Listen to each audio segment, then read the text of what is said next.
할렐루야. 반갑습니다. 환영합니다. 저 한번 봐주세요. 잘생겼죠?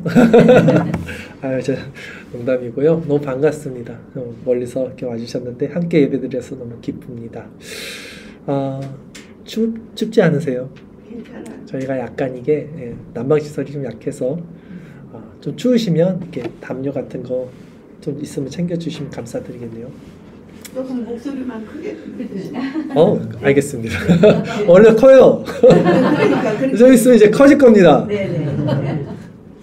제 어린 시절에는요, 시골에 살았어요, 저도. 그래서 겨울을 되게 좋아했어요, 저는. 겨울이 좋더라고요, 저는. 추억이 많았어요. 여러분들도 그러실지 모르겠는데, 썰매도 탔었고요. 눈사람도 만들고, 그쵸. 눈싸움도 하고, 또 크리스마스 때 막 이렇게 양말 같은 거 걸어 놓기도 하고, 성탄절 예배도 드리고, 겨울방학 하는 날이 정말 너무 좋았던 것 같아요. 겨울방학은 천국이 시작되는 느낌이죠, 거의. 그런 시간을 보냈습니다. 그때는 생각해보니까, 저희 막내 아이가 있는데, 제 이제 애기잖아요? 7살? 저 정도였어요. 그러니까 그냥 마냥 재밌죠, 사는 게. 걱정, 근심이 없죠. 무엇을 먹고 무엇을 마실까 뭐 걱정할 필요 있습니까? 그냥 재밌게 노는 거예요. 그냥 아무 염려 없었어요. 왜 그랬을까요? 부모님이 계셨으니까 그렇죠. 부모님이. 엄마 아빠가 다 해줄 거라는 걸 아니까 저는 그냥 재밌게 노는 거. 지금 저 아이가 뭐 걱정하겠습니까? 우리 먹고 사는 거? 그렇죠. 그냥 재밌게 노는 거예요. 저도 그랬던 기억이 있어요. 어렸을 때. 특히 겨울에 참 추억들이 있습니다. 여러분도 아마 그러실 거예요.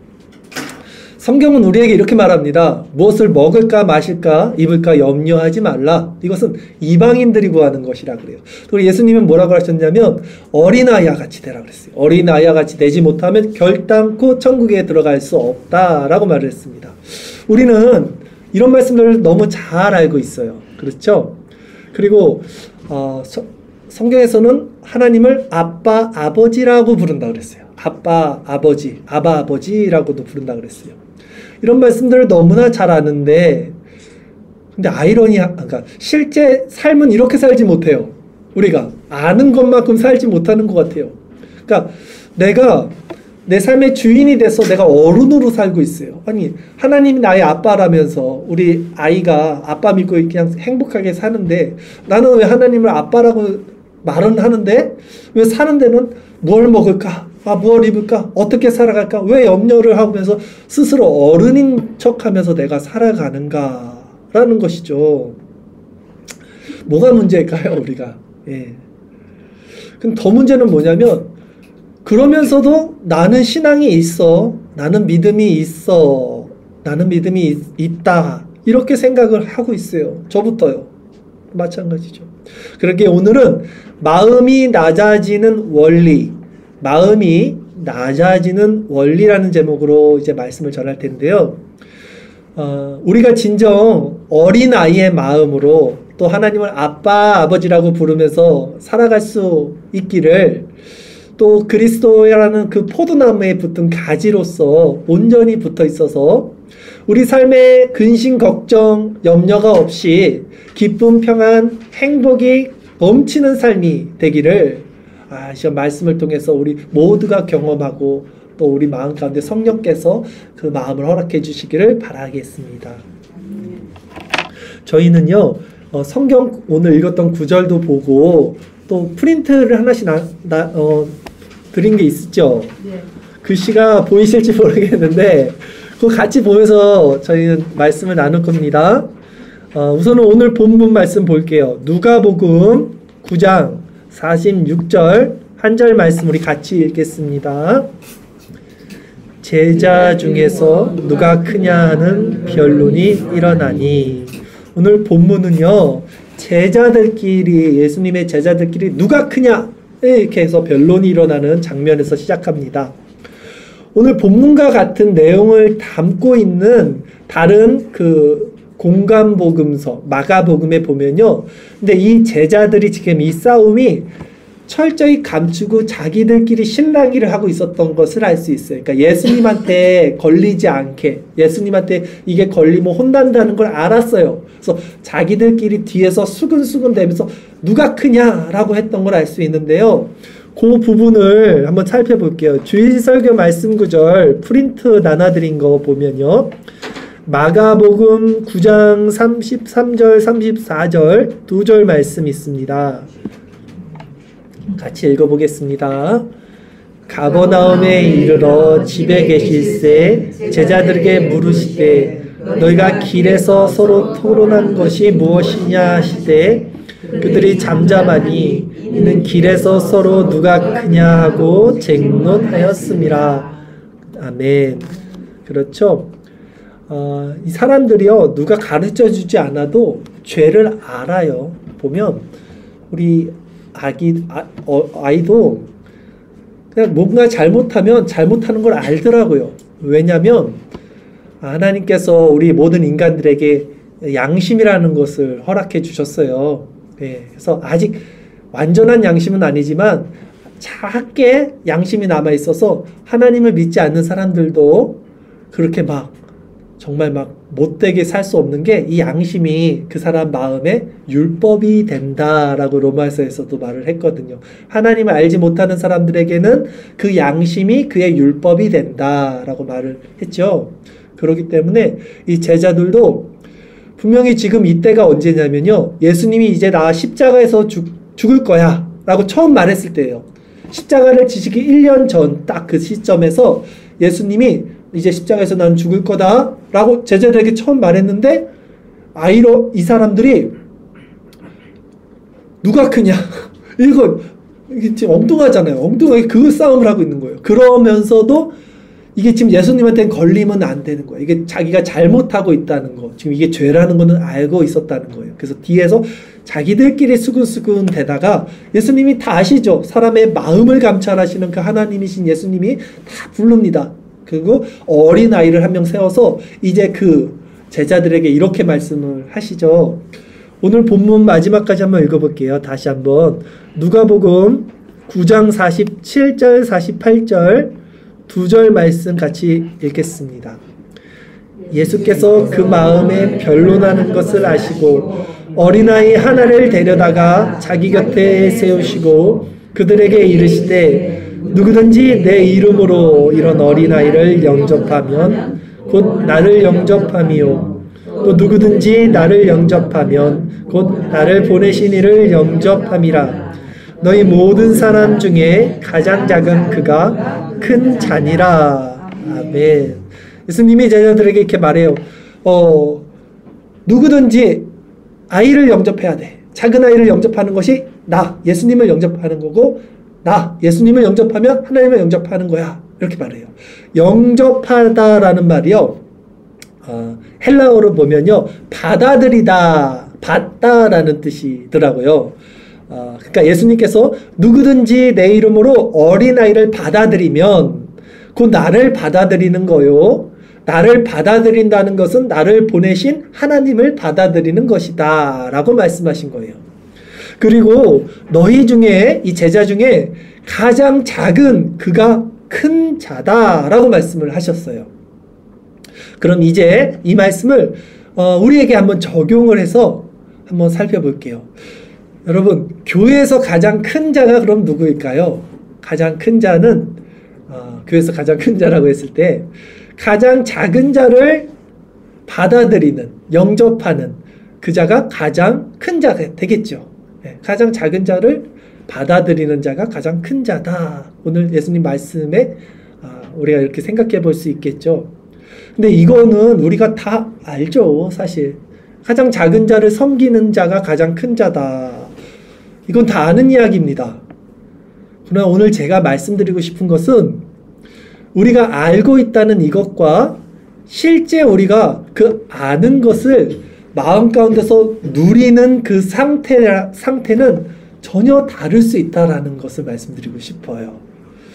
자, 우리는요, 교회에서 가장 큰 자는 가장 작은 자를 섬겨야 한다라는 사실에 대해서는 모두 동의를 하지만 실제 우리에게 필요한 것은 무엇이냐면 그럼 우리가 어떻게 이런 마음이 일어나는가?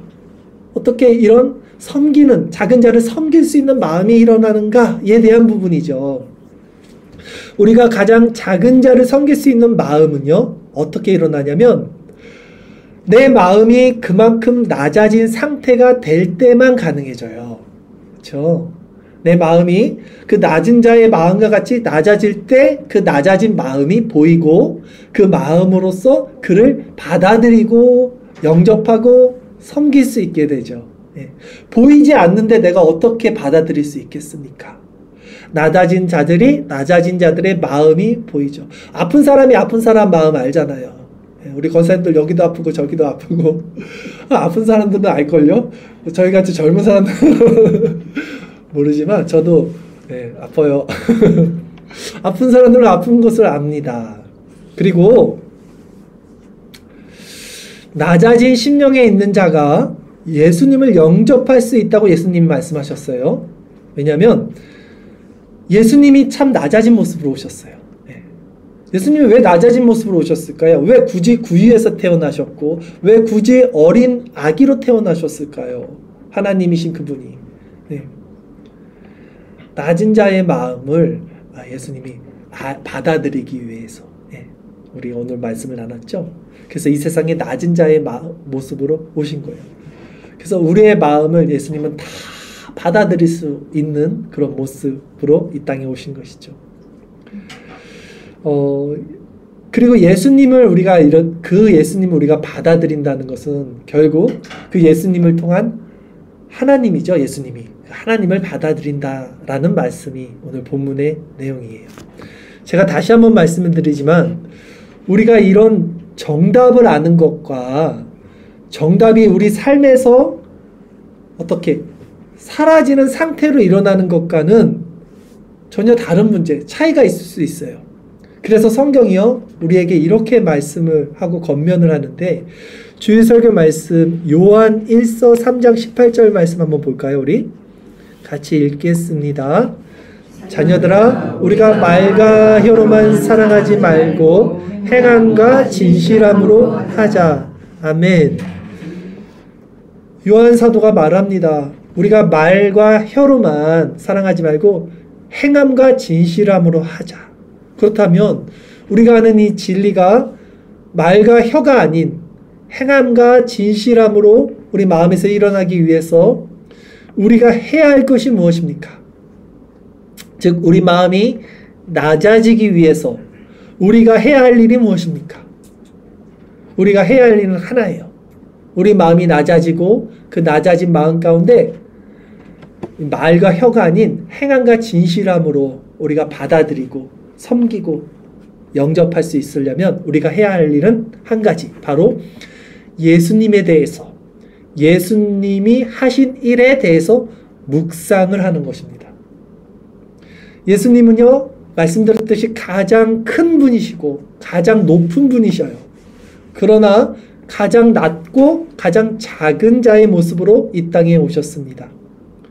예수님은 섬김을 받으러 온 것이 아닌 섬기고 자기 목숨까지 내어주려고 이 땅에 오셨다고 말씀하셨어요. 그리고 실제 예수님은 그렇게 사셨습니다. 말과 혀로만 사랑하지 않고 행함과 진실함으로 그 삶을 사셨습니다. 그러기에 우리가 해야 할 일은 예수님을 묵상하면서 예수님이 어디까지 낮아지셨는지, 어떤 모습으로 낮아지셨는지를 묵상하는 거예요. 한번 생각해 볼게요. 예수님이 어떻게 낮아지셨습니까? 첫 번째, 하나님이신 그분이 인간의 모습으로 이 땅에 내려오셨어요. 그건 낮아지신 거예요. 그렇죠? 여러분 뭐 개미가 되라고 해도 실판에 우리가 감히 상상도 할 수 없는 그 하나님이 인간의 모습으로 내려오셨다는 그 낮아지심을 우리는 생각해 볼 수 있어요. 또 예수님은 우리가 묵상할 때 뭘 묵상할 수 있을까요? 예수님은 율법을 지킬 필요가 없는 분이셨어요. 율법을 만드신 분이시죠. 오히려. 그런데 율법 아래 순종을 하셨어요.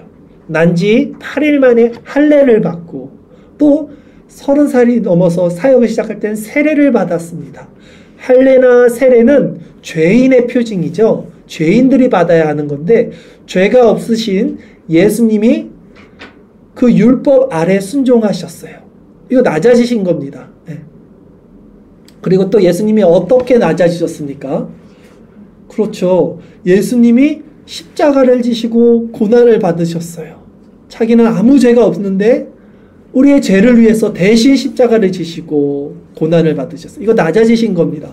또 예수님이 어떻게 낮아지셨을까요? 예, 무덤 아래로 내려가셨어요. 죽으셨어요. 장사 지냈어요. 하나님이신 그분이 인간의 몸으로 오시고 율법의 창시자가 율법 아래 순종하고 아무 죄가 없는 분이 십자가를 지시고 그리고 그 죽음을 알 수 없는 그분이 그 죽음의 권세 아래까지 내려가셨어요. 우리를 위해서. 이것을 묵상하는 거예요. 이것이 예수님의 낮아지심이죠. 그렇죠? 이 예수님의 낮아지심, 예수님이 죽기까지 이렇게 하나님의 말씀에 순종해서 자기 목숨을 많은 사람들의 대속물로 주신 것. 우리는 이 예수님에 대해서 그리고 예수님이 하신 이 일에 대해서 묵상을 할 때 이 진리를 삶으로 살아갈 수 있는 힘을 공급받게 돼요. 이런 말씀을 통해서. 즉 우리 마음이 낮아질 수 있게 되는 거예요. 이런 말씀을 통해서. 그리스도를 묵상한다는 것은 이런 것입니다. 그리스도를 묵상함으로 얻게 되는 우리 이 낮아진 마음을 또 다른 말로 표현을 하자면 저는 온유하고 겸손한 마음이다라고 말할 수 있을 것 같아요. 그리스도를 묵상하고 그리스도를 통해서 낮아진 마음은 온유하고 겸손한 마음인 것 같아요. 예수님은 이러한 자신의 마음을 누구에게 주시냐면요. 수고하고 무거운 짐진 자들에게 주신다고 합니다. 주일 설교 말씀 구절 다시 보겠습니다. 마태복음 11장 28절에서 30절 말씀까지 같이 읽겠습니다. 수고하고 무거운 짐진 자들아 다 내게로 오라. 내가 너희를 쉬게 하리라. 나는 마음이 온유하고 겸손하니 나의 멍에를 메고 내게 배우라. 그리하면 너희 마음이 쉼을 얻으리니 이는 내 멍에는 쉽고 내 짐은 가벼우니라 하시니라. 아멘. 그렇죠? 온유하고 겸손한 마음을 배워라 하겠어요. 누가 배웁니까? 수고하고 무거운 짐진 자들에게 가르쳐 주는 거예요. 즉 인간은요. 내가 겸손해져야지 해서 겸손해지지 않습니다. 내가 이제 낮아져야지 해서 낮아질 수 있는 존재가 아니에요. 인간은 절대 스스로를 자기가 낮출 수 없어요. 네. 그거 교만이에요. 내가 낮아질 수 있다고 생각하는 것은 교만입니다. 인간은 스스로를 자기 부정이라고 하죠. 자기 부인을 할 수 없는 존재입니다. 인간은 경건의 모양은 만들어낼 수 있어요. 그러나 그 경건의 능력은 우리 안에서 스스로 만들어낼 수가 없습니다. 사탄이 할 수 없는 것이 이거예요. 네. 사탄은 모든 것을 흉내낼 수 있지만 이 경건의 능력, 즉 낮아진 마음, 이걸 다른 말로 겸비된 심령이라고도 해요. 이런 마음은 사탄이 흉내낼 수 없습니다. 이것은 오직 예수님을 통해서만 우리에게 주어져요. 예수님을 묵상할 때. 그러기에 예수님은 자신을 따르는 제자들에 대해서 그 제자의 조건에 대해서 이제 이렇게 말씀하시는데 여러분 잘 한번 읽어보셔요. 같이 보겠습니다. 주일 설교 말씀 구절 마태복음 16장 24절 25절 말씀입니다. 이에 예수께서 제자들에게 이르시되 누구든지 나를 따라오려거든 자기를 부인하고 자기 십자가를 지고 나를 따를 것이니라.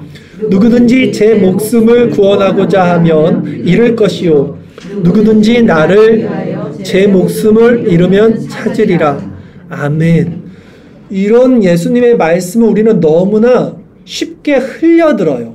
그러나 지금 이 말씀을 잘 보면요 엄청나게 무섭고 뭐랄까요 지키기 힘든 어떤 말씀이에요. 이런 말씀을 우리가 읽은 말씀을 보면요 우리가 예수님의 제자라고 하기에는 너무 나 제자라고 할 수 있을까? 라는 마음이 들 수밖에 없어요. 왜냐하면 지금 뭐라고 했어요? 예수님이 누구든지 나를 따라오려거든 자기 부인하고 십자가를 지고 나를 따르고 누구든지 제 목숨을 구원하고자 하면 잃을 것이라 그래요. 제 목숨을 구원하고자 하면 잃을 것이다. 아니, 내 목숨을 구원하기 위해서 내가 지금 예수님을 믿는데 구원받기 위해서 사는데 목숨을 구원하고자 하면 잃을 것이요. 누구든지 나를 위하여 제 목숨을 잃으면 또 찾으리라. 이것이 제자의 조건으로서 말을 하고 있어요. 또 예수님은요, 한 알의 밀알이 땅에 떨어져서 썩지 아니하고 죽지 아니하면 열매를 맺지 못한다라고도 말을 했어요. 이 부분도 한번 읽어볼게요. 요한복음 12장 24절 25절 두 절 말씀입니다. 같이 읽겠습니다. 내가 진실로 너희에게 이르노니 한 알의 밀이 땅에 떨어져 죽지 아니하면 한 알 그대로 있고 죽으면 많은 열매를 맺느니라. 자기 생명을 사랑하는 자는 잃어버릴 것이요 이 세상에서 자기 생명을 미워하는 자는 영생하도록 보전하리라. 아멘. 지금 이런 말씀들을 보면요, 마음이 너무 어려워집니다. 그렇죠? 예수님을 따를 수 있는 기준들이 너무 높아서 거의 불가능하게 보여요. 지금 뭐라 그랬습니까?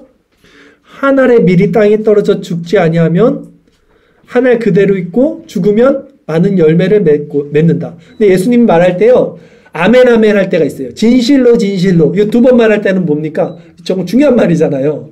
지금 진실로가 나와요. 그리고 예수님 진실로 뭐라고 합니까? 자기 생명을 사랑하는 자는 잃어버린다 그래요. 세상에서 자기 생명을 미워하는 자가 영생하도록 보존된다고 합니다. 우리가 지금 읽었던 이런 말씀들 너무 높아서 우리가 예수님을 따라가기 너무 힘들다라는 생각이 들 정도입니다. 그럼 이제 우리는 어떻게 하냐면 이거를 좀 쉽게 생각하는 경향이 있어요. 이 말씀을 이거 그냥 예수님의 제자들이니까 그렇게 하는 거지 우리는 예수님의 제자 아니잖아 라고 두리뭉실 그냥 넘어갑니다. 그런데 그럼에도 우리는 어떻게 생각하냐면 나는 그래도 구원받을 수 있어. 나는 그래도 예수님의 제자야 라고 또 근거 없는 어떤 믿음을 가지고 있어요. 이거 너무 근데 모순된 말씀이에요. 왜? 지금 예수님 분명히 말씀했잖아요. 아멘 아멘 진실로라고. 여러분 이 말씀을 어떻게 받아야 되냐는 거예요. 그러니까 사실 우리는 이런 말씀에 우리 죄가 드러나야 돼요. 그리고 내가 비참해져야 돼요. 내가 이렇게 예수님이 말한 기준에는 절대 다다를 수가 없는 존재구나. 우리 아까 십계명도 읽었잖아요. 하나님을 사랑하라는데 어떻게 사랑하라 그랬어요? 목숨을 다하고 뜻을 다하고 성품을 다하고 마음을 다하여서 사랑하라 그랬어요. 이웃을 사랑하는데 어떻게 사랑하라 그래요? 내 자신같이 사랑하라 그래요. 이것이 율법의 강령이라 그래요. 예. 하나님 사랑, 이웃, 이거를 지키지 못하면 구원을 못 받는다는 거예요. 지금 예수님이 뭐라고 합니까? 제자의 조건을 자기를 부인하고 죽기까지 충성하라 그래요. 한 알의 밀알이 떨어져서 열매를 맺지 못하면 영생을 얻지 못한다고 그러는 거예요. 우리 이런 말씀을 그냥 들으면서도 우리가 아는 그 진리라는 지식과 진짜 우리 삶과는 이렇게 나눠지고 있다는 생각을 하게 되는 거예요, 저는. 자, 중요한 거는 뭐냐면 우리가 모두 동의하고 아는 진리가 그 동의하고 아는 진리를 누리는 상태와는 다르다는 거예요. 즉 신앙의 정답을 아는 것과 그 정답이 실제 삶에서 상태로 사라지는 것과는 전혀 다르다는 거예요. 중요한 것은 예수님이 말씀하신 제자의 조건이 아니면 아무도 구원을 받지 못해요. 누구도 구원을 받지 못합니다. 자기 목숨을 구원하고자 하는 사람들, 한 알의 밀알이 되지 않는 사람들, 자기 생명을 사랑하는 사람들은 진실로 예수님께서 모두 구원에 이르지 못한다고 말씀을 하신 거예요. 그렇다면 이 진리가 지식이 아니라 관념이 아니라 내 의지적인 어떤 동의가 아니라 내 마인드 컨트롤이 아니라 거기서 멈추는 것이 아니라 정말 마음에서 실제적으로 일어나서 내 삶에 적용이 돼서 내가 죽어지는 그런 우리 삶의 일들이 일어나기 위해서 우리에게 필요한 것이 무엇이냐는 거예요. 낮아진 마음이라고 그랬잖아요. 낮아진 마음. 이게. 그러면 이 낮아진 마음은 어떻게 일어나냐는 거예요. 그리스도를 묵상할 때 일어난다 그랬잖아요. 그리스도를 묵상할 때. 그러면 그리스도를 묵상한다는 것은 뭐냐는 거예요. 말씀이 우리 심령을 찔러야만 그때 내 마음이 쪼개지고 낮아지고 겸비되어지는 거예요. 지금 우리가 들은 이 예수님의 제자에 대한 구원에 대한 기준이 여러분 마음에 실제적으로 어떻게 다가오고 있냐는 것을 묻는 거예요. 이 기준이 너무 높은데 내가 그 기준에 다다르지 못하면 구원을 받지 못한 자인데 내가 이웃을 내 몸과 같이 사랑하지 못하는 이 상태, 내가 하나님을 목숨 다하여 사랑하지 못하는 이 상태, 내가 썩어지고 하늘에 미랄이 되지 못하는 이 상태에 대해서 내가 비참함이 있냐는 거예요. 비참함. 이 마음의 찔림, 이 마음의 쪼개짐, 고통, 이것이 있냐는 거예요. 이 말씀을 통해서. 지금 우리가 들은 예수님의 제자에 대한 이 마음이, 우리는요 날마다 말씀을 봐야 돼요. 근데 말씀을 왜 봐야 되냐면 바로 이런 이유에서 봐야 되는 거예요. 무슨 이유입니까? 말씀의 조명을 받아야만 내가 죄인이라는 것이 드러나요. 말씀을 계속해서 조명받아야만 내가 하나님을 대적하고 있는 죄인, 내가 하나님의 뜻에 다다르지 못하는 죄인이라는 것이 드러나요.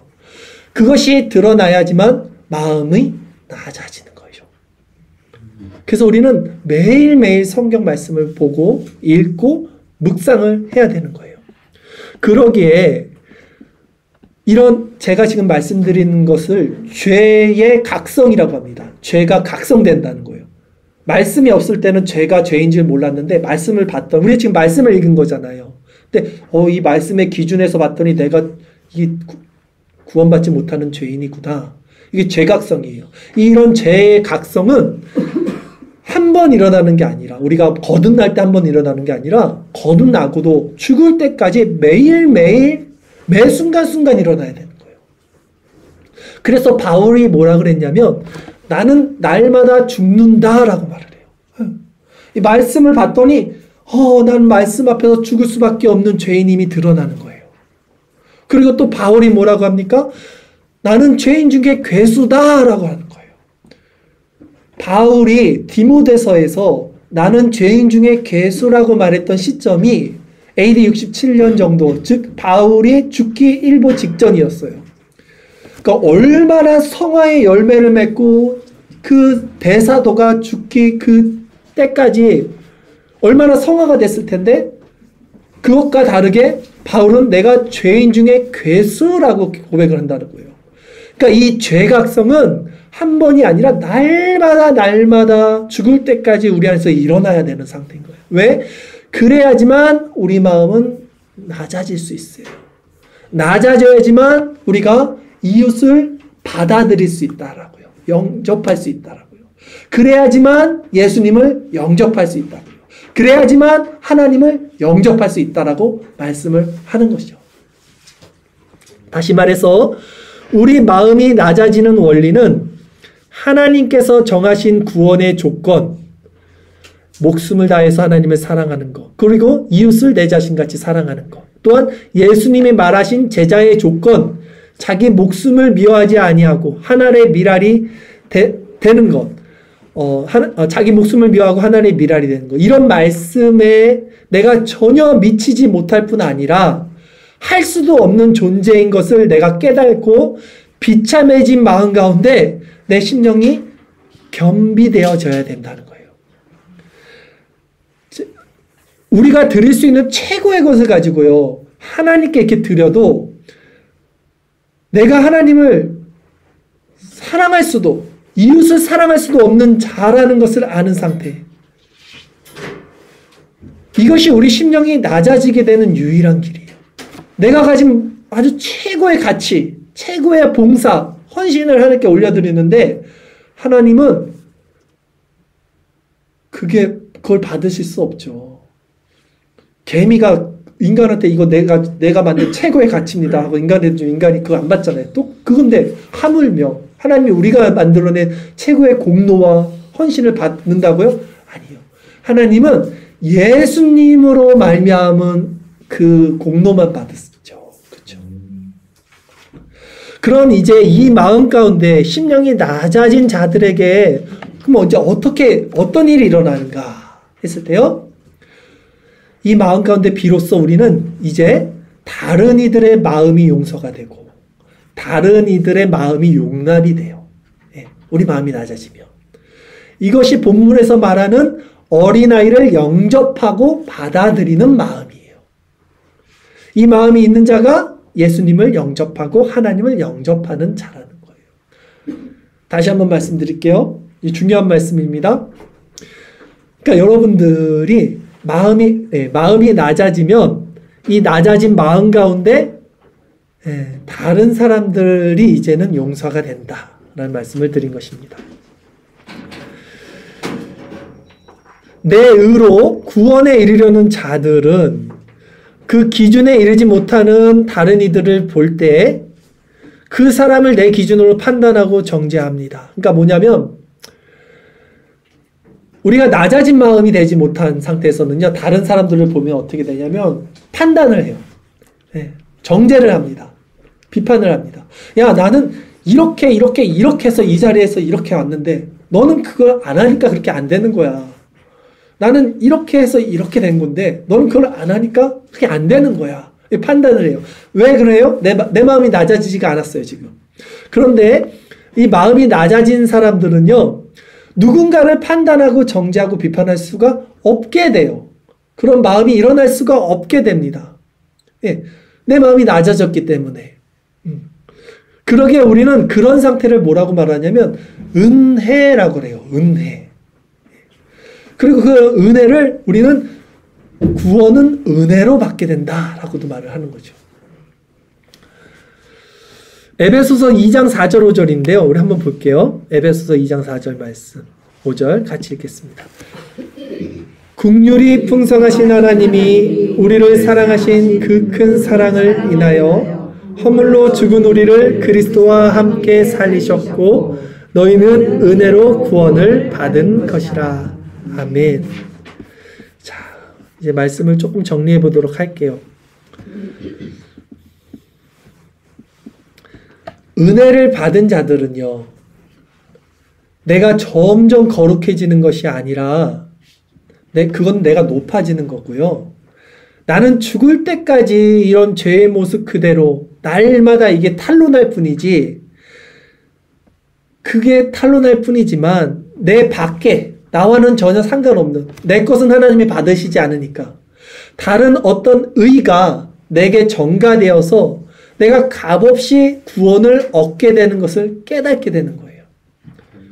그리고 그 은혜로 열매를 맺게 되는 상태를 성화라고 하는 거예요. 이것이 포도나무와 가지의 관계라고도 하는 거예요. 그러니까 이 상태에서 맺게 되는 열매는 스스로 높아진 마음이 아니고 교만한 마음이 아니기에 가장 작은 자가 천국에서는 가장 큰 자가 되는 것이죠. 우리가 이 원리를 잘 가지고 있어야 교회에서 이제 구제와 선교 사역을 할 때 우리가 중심을 잡을 수 있습니다.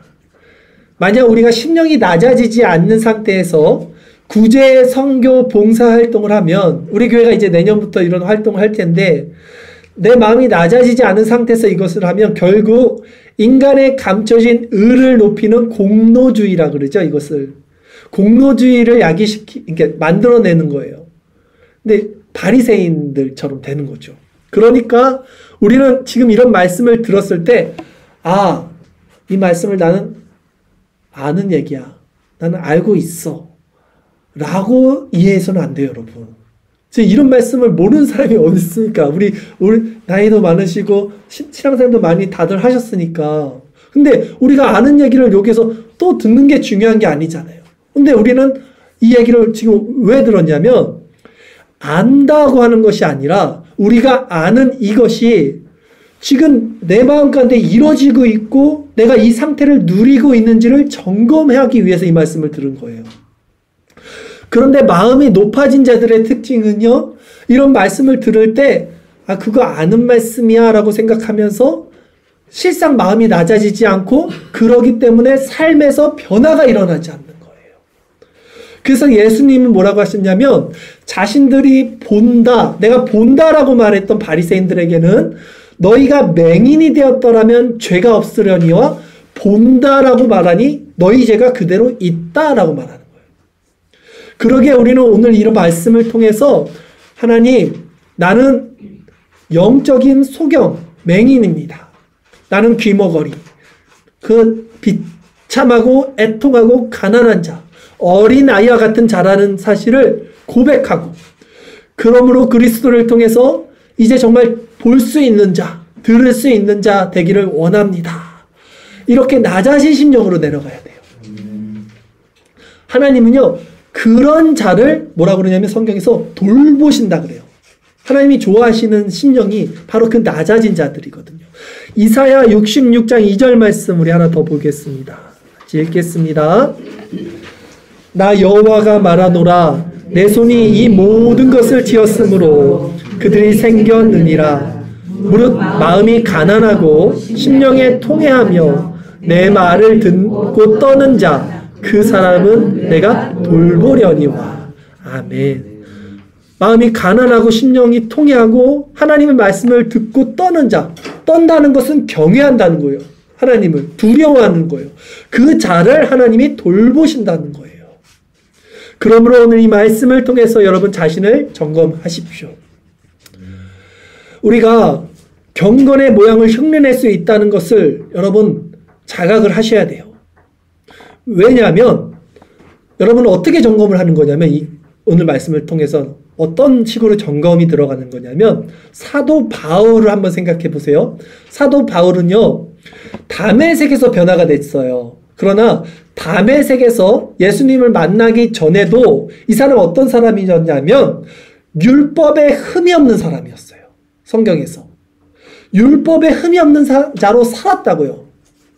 그리고 구약에서 욥이라는 사람도 있죠.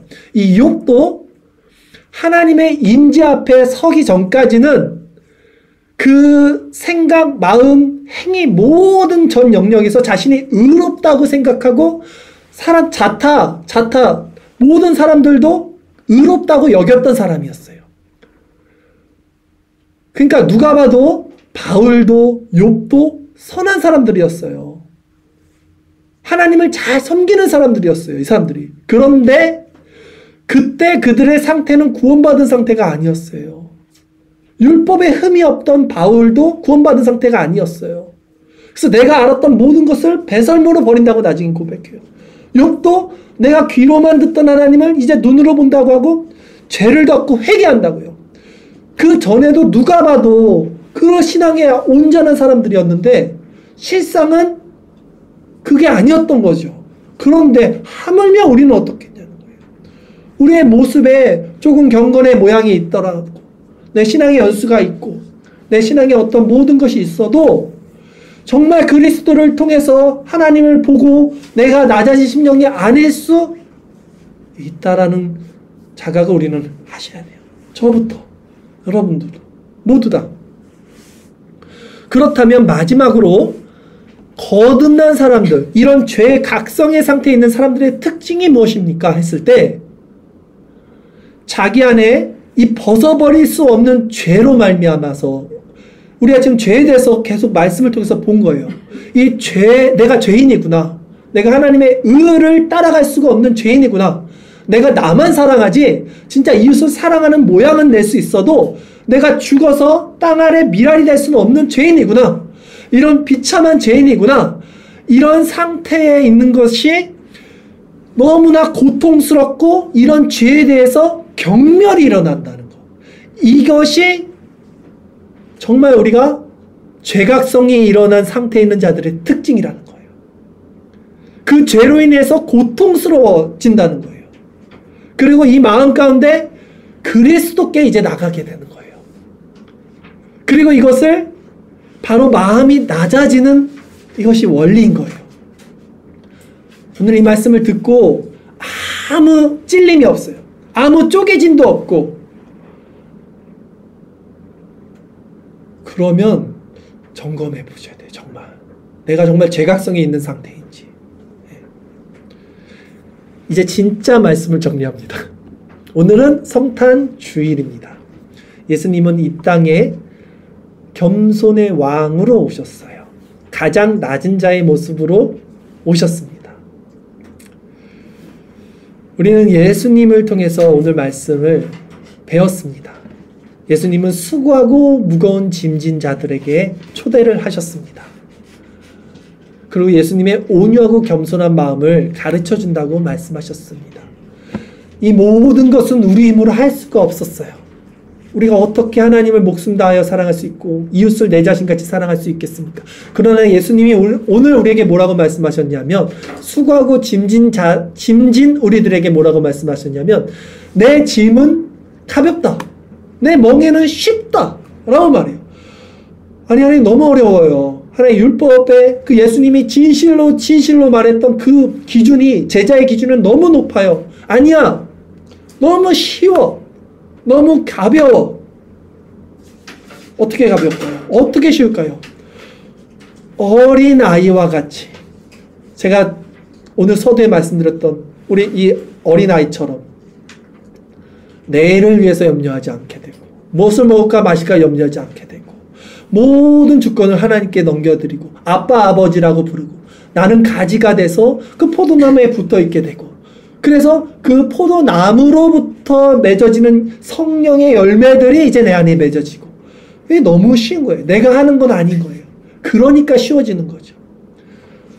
이런 은혜가 있기 위해서 우리는 날마다 부단히 말씀을 보시고 말씀을 통해서 더욱더 비참해지시고, 바울도 죽기까지 나는 죄인 중에 괴수고 그렇게 고백했는데 우리는 얼마나 죄가 많겠습니까?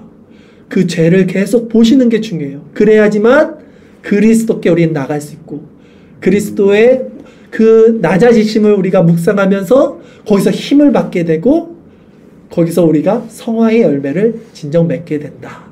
예수님은 그것을 위해서 이 땅에 오신 줄 믿습니다. 그리고 우리에게 반드시 그 마음을 주실 줄 또한 우리는 믿습니다. 마지막으로 베드로전서 2장 2절 말씀 읽고 오늘 설교를 마치도록 하겠습니다. 베드로 전서 2장 2절 같이 읽겠습니다. 갓난아기들 같이 순전하고 신령한 젖을 사모하라. 이는 그로 말미암아 너희로 구원에 이르도록 자라게 하려 함이라. 아멘. 기도드리겠습니다.